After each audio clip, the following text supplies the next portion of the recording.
রাজ্য রাজনীতিতে খুব নেক টু নেক, কোনো সমীক্ষার ক্ষেত্রে এটা প্রেডিক্ট করতে পারছে না কেউ যে আসলে কি হতে পারে।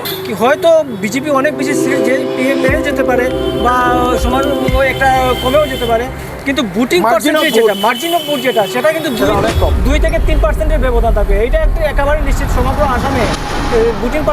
রাত পোহালেই ভোট গণনা, আর ভোট গণনাকে কেন্দ্র করে সবাই অধীর আগ্রহে বসে রয়েছেন। তাই আমরাও 3 জন সাংবাদিক চলে এলাম শ্রীভূমির যে কাউন্টিং হল আছে সেই জায়গাতে। ওরা খুব ব্যস্ত আছে নিজের কাজকর্ম নিয়ে। এখানে দাঁড়িয়ে কি যেন করছে গৌরীশ আর মৃত্যুঞ্জয়। কি করছিস তোরা এখানে?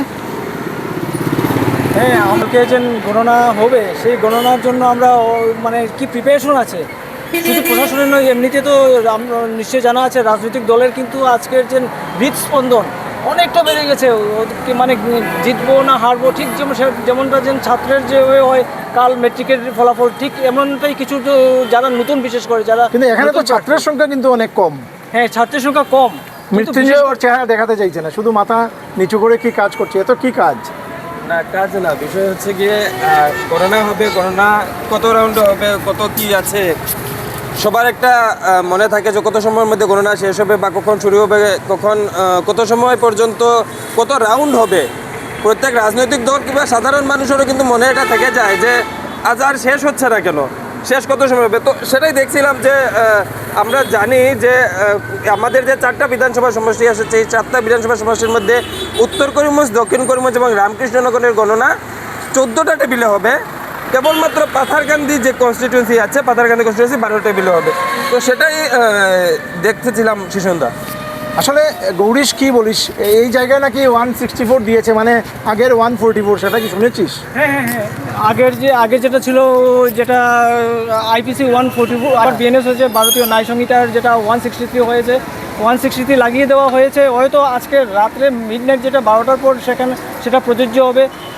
যেটা করিমগঞ্জ শহর সম্বন্ধে যাদের ধারণা আছে সেই দিকে যদি আমরা দেখি সহচরী থেকে সেখানে একটা গেট বসিয়ে দেওয়া হবে। সেখানে কিন্তু বিশেষ যারা অনুমোদিত তারাই সেখানে প্রবেশ করতে পারবেন, যারা কাউন্টিং এজেন্ট ভ্যালিড পাস নিয়ে ঢুকতে পারবেন। আর এর ছাড়া যারা সাংবাদিক বা যারা এক কথায় যারা ভ্যালিড তারাই ঢুকতে পারবেন, বাকিরা কিন্তু এই অঞ্চলে প্রবেশ করতে পারবেন না। একটা ভালো একটা নিরাপত্তা ব্যবস্থা, কঠোর নিরাপত্তা ব্যবস্থা গড়ে তোলা হয়েছে, আমরা আগেই জানি। তাহলে কি যারা সমর্থকরা আসে ওরাও কি দাঁড়াতে পারবে না? ওরা নিশ্চয়ই দাঁড়াতে পারবে।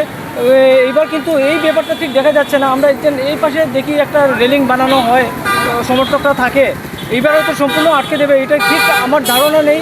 এটা হয়তো তুমি বলতে পারবে যে এইবার মনে হয় এই অঞ্চলে যারা সমর্থকেরা হয়তো থাকতে পারবে না, যেটা ফুটপাথের পাশে থাকে।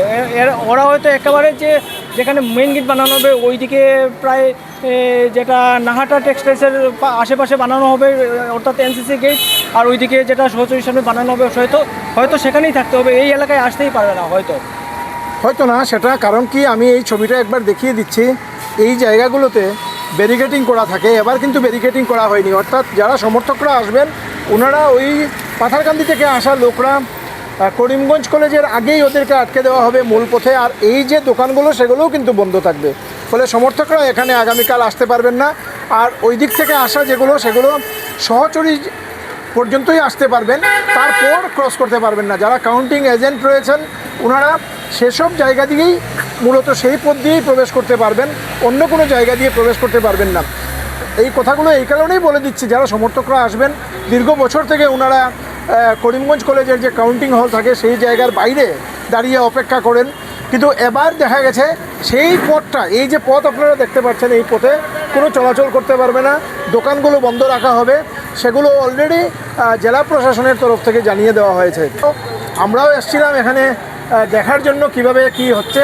যেহেতু আগামীকাল ভোটের গণনা, তাই সবার ক্ষেত্রেই মনের একটা আগ্রহ রয়েছে। বা ভোট গণনার জন্য আমরা যতই আমরা বলি না কেন আমরা রাজনৈতিকভাবে সেরকম বেশি কিছু করি না বা রাজনীতির সঙ্গে আমরা জড়িত নেই, কিন্তু সবারই মনের একটা আবেগ উৎকণ্ঠা জড়িত রয়েছে। কারণ রাজনীতির সঙ্গে কিন্তু উন্নয়নের সম্পর্ক রয়েছে, আর উন্নয়ন চাইতে হলে রাজনৈতিক দলই ভারতবর্ষের উন্নয়ন করে থাকে। আর যদিও সেক্ষেত্রে বিভিন্ন জন বিভিন্ন মত পোষণ করেন রাজনৈতিক নেতারা, যেভাবে কাজ করার কথা সেভাবে করেন না, এরকম অভিযোগ থাকে। কিন্তু গণতান্ত্রিক দেশে এটাই হওয়া স্বাভাবিক। কি হবে পার্থ, রেজাল্ট কি হবে, তুমি কি বলো? রেজাল্ট যেটা, সেটা তো একটা এক্সিট পোলে মোটামুটি একটা স্পষ্ট হয়ে গেছে। মানে এক্সিট পোল কেন বলছো? তুমি তো দীর্ঘ বছর থেকে সাংবাদিকতা করছো, এক্সিট পোল কেন বলছো? এক্সিট পোল তো নিশ্চয়ই আমাদের মতামতই হয়েছে, কারণ বেশিরভাগ ক্ষেত্রে যে আমরা যেগুলো সংবাদ মাধ্যমে কাজ করি, নিশ্চয়ই তোমাকেও ফোন করেছে, তোমার অফিস থেকে আমাকেও করেছে, মৃত্যুঞ্জয় আছে আমাদের সাথে। না, আমরা যে আজকে করছি, আমরা কিন্তু অন্যদের হয়েই কাজ করছি, আমরা কিন্তু অন্য চ্যানেলের হয়ে আমরা চ্যানেলের কথা বলবো না। মৃত্যুঞ্জয় কি বলো, ঠিক না? এটা আমাদের অপিনিয়ন, আমাদের অপিনিয়ন। আমরা তো নিজেরা যা দেখেছি, আমরা নিজেরা যেটা করেছি সেটাও কিছুটা হবে। কেননা আমরা তো নিজেরা ঘুরেছি, যেখানে ভোট সেন্টার হয়েছে, যেখানে ভোট দেওয়া হয়েছে, শহর হোক কিংবা গ্রামাঞ্চল। আমি আর শিশান্তদা একসঙ্গে ছিলাম, আমরা দেখেছি ভোটের হার দেখেছি। খিচুড়ি খাবার ওইখানে খিচুড়ি খাওয়া হয়েছিল রামকৃষ্ণনগরে। কালকে খাওয়াবে খিচুড়ি? কালকে খিচুড়ি খাওয়াবে, তো এটা তো বিকেল 4টার বা যে সময় গণনা শেষে মনে করি। আমি একটু সংযোজন করে দিতে চাইছি, শ্রীভূমি শহরের যেগুলো হোটেল আছে সব হোটেল বুক হয়ে গেছে, কোনো লোক আসলে হোটেলে থাকতে পারবে না, সেটা কি জানো তুমি? না, এটা আমার জানা ছিল না। কিন্তু আমি যেহেতু কালকে গণনা এবং মোটামুটিভাবে কিন্তু সব রাজনৈতিক দল ইচ্ছা করছে গণনা করতে চাইছে, এবার কি হবে? গণনা তো সকালে শুরু হবে, গণনা সকাল 8টায় শুরু হবে। প্রথমে পোস্টাল ব্যালট শুরু হবে, তারপর অন্য বছর পোস্টাল ব্যালট শেষ হওয়ার পর ইভিএম হয়। কিন্তু এবার এরকম হবে না, যেহেতু আলাদাভাবে ব্যবস্থা আছে, গতিকে পোস্টাল ব্যালট গণনা শুরুর 5 মিনিটের মধ্যে ইভিএম এর গণনা শুরু হয়ে যাবে। মোটামুটি রেজাল্টও আমরা তাড়াতাড়ি পাবো বলেই আশা করছি। আরও একটা কথা আমি সংযোজন করে দিতে চাইছি, তোমার শ্রীভূমিতে সবচাইতে বেশি, এবার শ্রীভূমিতে সবচাইতে বেশি, অর্থাৎ উত্তর করিমগঞ্জ সমষ্টিতে, শ্রীভূমি বললে জেলা বুঝিয়ে যায়, তাই উত্তর করিমগঞ্জ সমষ্টিতে কিন্তু সবচাইতে বেশি কি বলে এটাকে, ব্যালটের মাধ্যমে যারা চাকরিজীবী বা আমরা যারা সাংবাদিক, কিছু সংখ্যক সাংবাদিকরাও কিন্তু আমরা ভোট দিয়েছি। হ্যাঁ, সেটা আমরাও দিয়েছি ব্যালটের মাধ্যমে। তো প্রথমে এই ব্যালটগুলো হবে, সেটা 2000 হবে, আর বাকি যে 3টে সমষ্টি রয়েছে সেখানে 1000-এর কিছুটা বেশি। আর শ্রীভূমিতেই সবচেয়ে বেশি কিন্তু ব্যালটের মাধ্যমে ভোট নেওয়া হয়েছে। তো জেলা শাসক কালকে কিন্তু এটা বলে দিয়েছেন, রিটার্নিং অফিসার যিনি, ওইটা কালকে পরিষ্কার করে দিয়েছেন যে ওইখানে পোস্টাল ব্যালট যখন গোনা শুরু হবে তার 5 মিনিটের মধ্যেই ইভিএম এর গোনা শুরু হবে, পৃথকভাবে আগে শেষ হবে এরকমের কিছু নেই। অনেকের প্রশ্ন থাকে রাউন্ড নিয়ে, অনেকে একটা ডাউট আছেন রাউন্ড কয়টা হবে। আসলে রাউন্ডের ব্যাপার যেটা হচ্ছে এখানে, যেটা কালকে স্পষ্ট করে দিয়েছেন জেলাশাসক, যে 14টা করে টেবিল থাকবে, 4টা সমষ্টির মধ্যে 3টা সমষ্টিতে 14টা করে টেবিল থাকবে, আর শুধুমাত্র পাতারকান্দি সমষ্টিতে 12টা টেবিল থাকবে।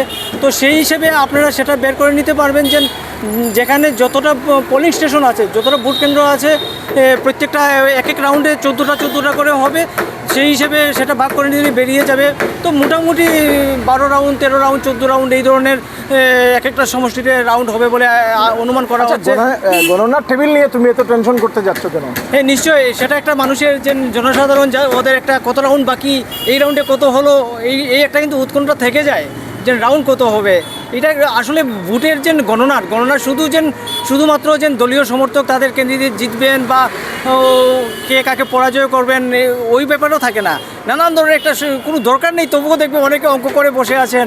তুমি এই স্টেশন রোডের সব জায়গায় চার দোকানে কাগজে কলমে অনেকে বসে গেছেন যে এই রাউন্ডে এত এসছে, সামনের রাউন্ডে এত আসতে পারে। কিন্তু জানতে চাইছি রেজাল্ট কি হতে পারে? রেজাল্ট কি হতে পারে মানে বলে দেবো? হ্যাঁ, বলে দেবো। তোমরা আবার খারাপ পাবে না তো? আমরা কেন খারাপ পাবো? তাহলে আমি বলে মিলে গেলেই হলো, সেটা হলো বড় ব্যাপার। তুমি জনতার কাছে খারাপ না হও, যাতে মিলে যায়, কিছুটা মিলে যাবে। বলে ফেলো। আচ্ছা, তাহলে আমি বলেই ফেলি। উত্তর করিমগঞ্জ আসনটি কংগ্রেসের দখলে আসার সম্ভাবনা রয়েছে। কারণ হচ্ছে উত্তর করিমগঞ্জ সমষ্টিতে প্রায় 35 থেকে 40 হাজার সংখ্যালঘু ভোট বেশি। আবার দক্ষিণ করিমগঞ্জ সমষ্টিতে শুধুমাত্র 50,000 ভোট হিন্দু সম্প্রদায়ের রয়েছে। দক্ষিণ করিমগঞ্জে সমষ্টিতে হিন্দুরা মাইনরিটি, যদিও সেই কথাটা শুনতে খারাপ লাগে যে হিন্দুরা মাইনরিটি হয়ে গেছে, আর এটা কিছুটা ডিলিমিটেশনের প্রভাবও আছে, তা পরবর্তী পর্যায়ে আমরা আলোচনা করব। পাতারকান্দিতে বিজেপি কংগ্রেসের মধ্যে লড়াই হচ্ছে, আর বিজয় মালাকার নির্বাচিত হয়েছেন, জয়ী হয়েছেন। কৃষ্ণেন্দু পাল, বিজয় মালাকার জয়ী হয়েছেন, আর এই দুই জায়গাতে কংগ্রেস জয়ী হবে। যেহেতু এই জায়গাতে মূলত সংখ্যালঘু ভোট যে জায়গায় বেশি, সেই জায়গাতেই কিন্তু এখানে যারা কংগ্রেসের প্রার্থীরা রয়েছেন ওনারা জয়ী হচ্ছেন। তবে এই জয়ের পেছনে আমি দলীয় কোনো যে প্রেফারেন্স বা দল অনেক কিছু করেছে এটা আমি কিন্তু মানতে রাজি না, সেটা কি মৃত্যু এটা কোনোভাবেই না। কংগ্রেস তো মূলত আমরা যদি কংগ্রেসের দিকে দেখি, কংগ্রেসের কিন্তু সাংগঠনিক যে অবস্থাটা খুব একটা ভালো নয়। কংগ্রেসের কি অবস্থা রয়েছে গত যদি 5 বছরের আমরা দেখি, গত 5 বছরে কি কংগ্রেসের কাজ হয়েছে এখানে, বা কংগ্রেস কি করেছে। আজকে রাস্তাঘাট হোক বা শহরের হোক বা বিভিন্ন সমস্যা রয়েছে শহরের, কিন্তু কোনো ক্ষেত্রে কিন্তু সাংগঠনিকভাবে কংগ্রেসকে কোনো কাজ করতে দেখা যায়নি। কংগ্রেস এগিয়েও আসেনি। সেটা কি তুমি মানো যে এই যে আজকের করিমগঞ্জ শহর বা শ্রীভূমি শহরের এই দুরবস্থা, বিভিন্ন ধরনের অসুবিধাতে সাধারণ মানুষ রয়েছে, কংগ্রেস কিন্তু নেই? কংগ্রেস কোথায়? কংগ্রেসকে কি দেখা যাচ্ছে নাকি? না, কংগ্রেস নেই। দেখো, সবচাইতে মজার ব্যাপার হচ্ছে এই যে নির্বাচন হয়েছে, এই নির্বাচনে কোনো স্টার ক্যাম্পেইনার একজনের বাইরে অন্য কেউ আসেনি। 4টি বিধানসভা নির্বাচন হয়েছে, অর্থাৎ 4টি বিধানসভা ছিল শ্রীভূমি জেলায়। শুধুমাত্র একদিন নিলামবাজারে জনসভা হয়েছে কংগ্রেসের তরফ থেকে, একজন ক্যাম্পেইনার আসেনি। সেটা কি প্রমাণ বহন করে? দলীয় সংগঠন যদি এখন তুমি বলতে পারো উত্তর করিমগঞ্জ সমষ্টিতেও তো কোনো বিজেপির কোনো ক্যাম্পেইনার আসেনি, শুধুমাত্র ভোটের স্মৃতি ইরানি এসেছিলেন। উনি যেদিন নির্বাচন বদ্ধ হবে সেদিন এসে উনি চলে গেছেন। তো এইগুলো কিন্তু আমার যে মনে হয় এগুলো কিন্তু দল নাকি বুঝতে পেরেছে যে এরকম হয়ে যাবে অবস্থা, তাই আর আমরা গিয়ে লাভ নেই, এরকমও কিছু একটা হতে পারে। কারণ দলের কাছে হয়তো এরকম কোনো খবর রয়েছে যে আজকে উত্তর করিমগঞ্জ হোক বা এই জায়গায় খুব একটা ভালো ফলাফল আমরা করতে পারবো না, হয়তো সেটা তারা ধরে নিতে পারে, সেই জন্য স্টার ক্যাম্পেইনার আসেনি। আমি সাংগঠনিক কথা বলছি, সাংগঠনিক দিক দিয়ে দেখতে গেলে কিন্তু বিজেপি বলে তো বিজেপির সাংগঠনিক শক্তি মজবুত বলা যায়, কিন্তু নির্বাচনে কিন্তু খুব একটা সেটা দেখা যায়নি। সেটা উত্তর করিমগঞ্জ হোক কিংবা দক্ষিণ করিমগঞ্জ, পাথারকান্দি কিংবা রামকৃষ্ণ হোক, সব ক্ষেত্রে সমানই আছে। আমরা তো 4টি বিধানসভা কেন্দ্রে দেখেছি, 4টি বিধানসভা কেন্দ্রের বিভিন্ন অনুষ্ঠানে উপস্থিত ছিলাম।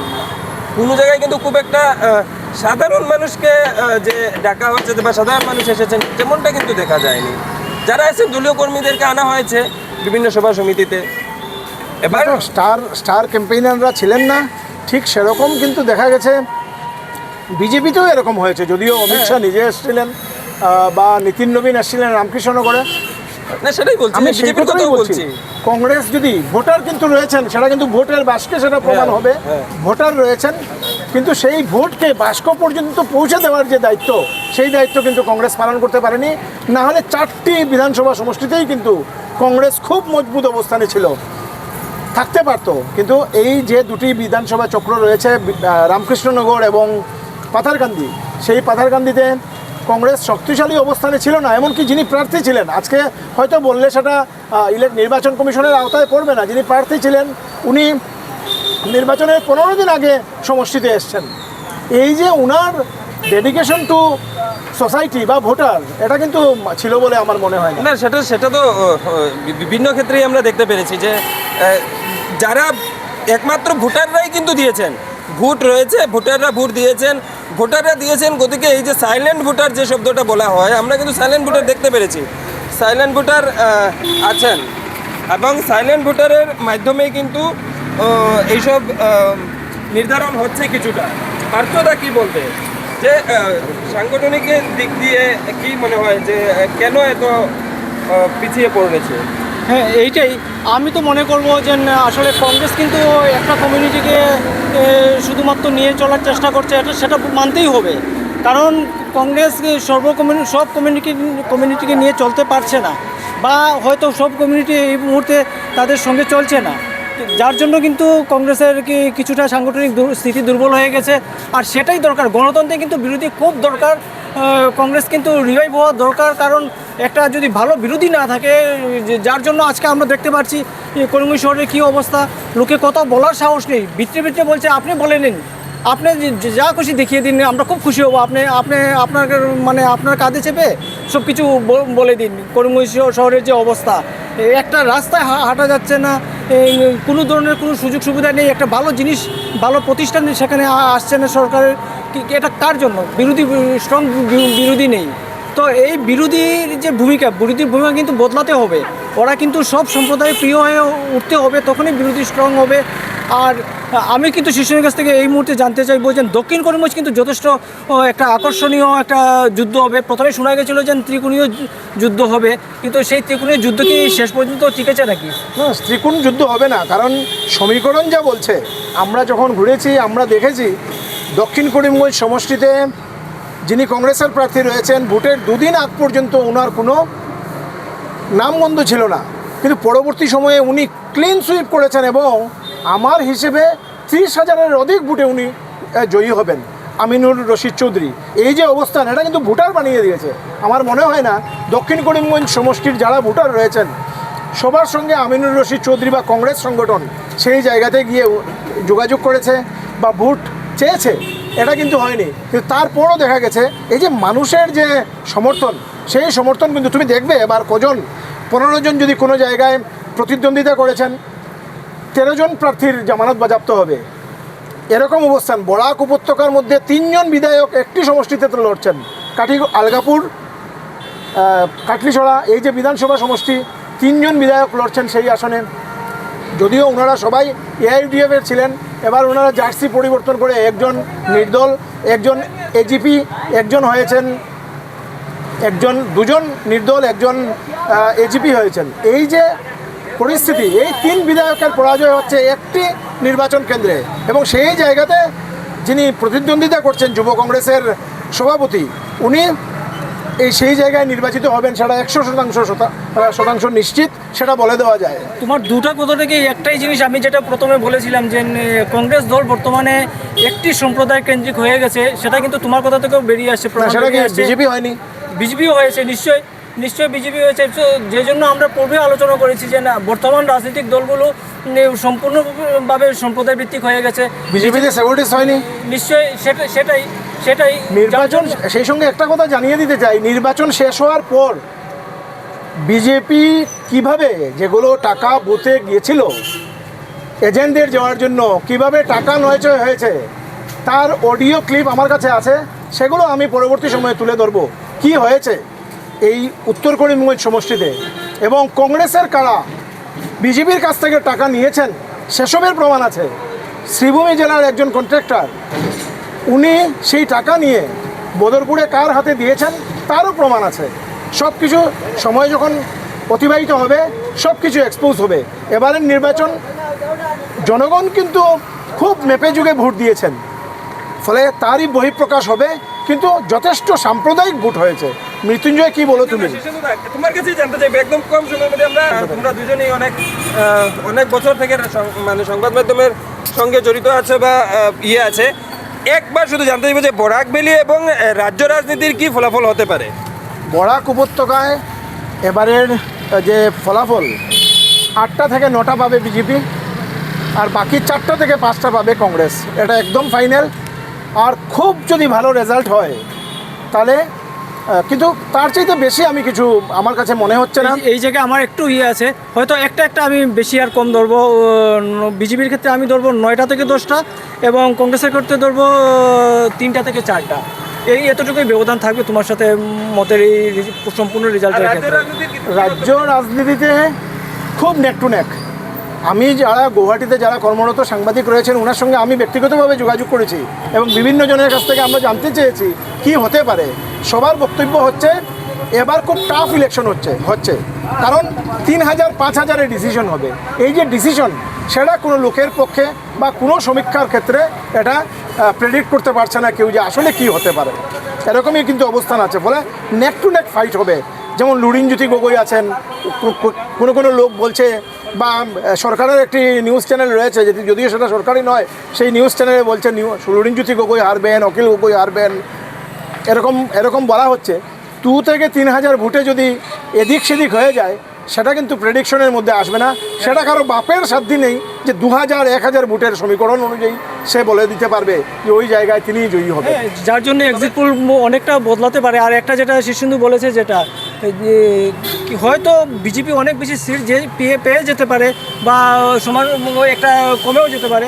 কিন্তু booting Margin of percentage vote। যেটা মার্জিন অফ ভোট যেটা সেটা কিন্তু সেটা অনেক কম। 2 থেকে 3%-এর ব্যবধান থাকবে। এইটা একেবারে নিশ্চিত সমগ্র আসামে বুটিং পার্সেন্টেজ 2 to 3%-এর ডিফারেন্স থাকবে। আর বিজেপির যেটা সবার সাথে মিলিয়ে যেটা দেখা যায় যে 80 থেকে 85 হতে পারে, কংগ্রেসের 25 থেকে 30 হতে পারে, এই ধরনের একটা রূপরেখা থাকতে পারে। টানাপোড়েন ছিল, একটা উৎকণ্ঠা এতদিন থেকে আছে, সেটা কালকে পরিষ্কার হবে। মৃত্যুঞ্জয়, তুমি অন্যান্য বিশেষ যে বরাকপি থেকে যে 13টা সমষ্টি আছে, এই 13টা যে বিধানসভা কেন্দ্রে আর কোনোটাকে একটা বিশেষ একটা গুরুত্বপূর্ণ বা একটা মানে আকর্ষণীয় যুদ্ধ আছে বলে কোন সমষ্টিতে মনে করো?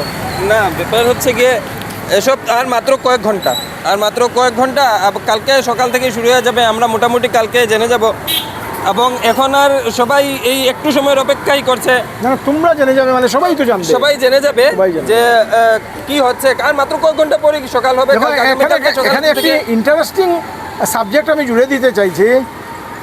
কাটিগড়া সমষ্টি থেকে উত্তর করিমগঞ্জের যিনি বিধায়ক ছিলেন, উনি সেই আসনে জয়ী হচ্ছেন এবং কেবল জয়ী হচ্ছেন না, আমার মনে হয় না, বরাক আরেকটু বেশি। উপত্যকায় কোনো লোক অন্য জায়গাতে গিয়ে জয়ী হতে পারেননি, সেটা কিন্তু এবার হচ্ছে। এবার কিন্তু কমলাক্ষ দে পুরকাস্ত রেকর্ড হতে পারে। কাটিগড়া সমষ্টিতে জয়ী হচ্ছেন।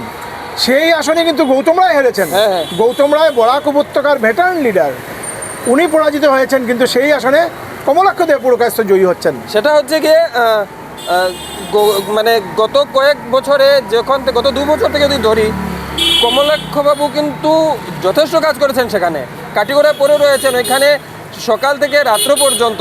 আসলে সব কিছুর পরেও শীর্ষেন্দুদা এই কথা তো ঠিক, ভোটের বাক্সে গিয়ে ভোটটা কিন্তু সাধারণ মানুষ দেয়। বাকি সব ঘটনা কিন্তু কথাবার্তায় ঠিক হয়ে যায়, কি হচ্ছে না হচ্ছে সবাই সব কিছু বলতে পারেন মুখে, কিন্তু ভোটের বাক্সে কিন্তু ভোটটা সাধারণ জনগণ দেয়। যার যত বেশি সাধারণ জনগণের সঙ্গে সম্পর্ক থাকবে, সে ততটুকুই এগিয়ে যাবে। বিশেষ বিশেষ মুহূর্ত এবং সঙ্গে আমরা চেষ্টা করব যত বেশি আমরা পারি যাতে আপডেট দিতে পারি। নিশ্চয়ই কালকে ফলাফলের দিন আমরা চেষ্টা করব, যেহেতু আমাদের যে স্থানীয়ভাবে অনেকটাই সীমিত পরিসরে কাজ করতে হয়, তবুও আমরা চেষ্টা করব যে আমরা একটা নতুনত্ব দিতে কালকে গণনার দিনে। আমি আমার আবার চেহারা দিয়েই আমি শেষ করতে চাইছি। যাই হোক, এটা আমি কোনো লোকের মনে আঘাত দেওয়ার জন্য বা কোনো যারা রাজনৈতিক দলে প্রতিদ্বন্দ্বিতা করছেন বা সমর্থকরা রয়েছেন ওনাদেরকে আঘাত দেওয়ার জন্য বলিনি। যা বাস্তবিকতা ছিল সেটাই তুলে ধরার চেষ্টা করেছি, যতটা সম্ভব আমরা চেষ্টা করেছি, অর্থাৎ যাতে আমাদের প্রেডিকশন ভবিষ্যতে অর্থাৎ আগামীকাল যাতে সম্পূর্ণরূপে মিলে যায়। আর আমরা যাতে আগামীকাল এই যে শ্রীভূমি যে ভোট গ্রহণ, আমরা ভোটের যে খবর তা সেট নিউজের দর্শকদের কাছে ভালো করে উপস্থাপন করতে পারি। আগামীকাল সবার জন্য বা বিজয়ী যারা হবেন সবার জন্য বললে আবার একটু সমস্যা হবে, সবাই তো আর জিততে পারবে না। বিজয়ীদের প্রতি রইল আমাদের শুভেচ্ছা। নমস্কার, ধন্যবাদ।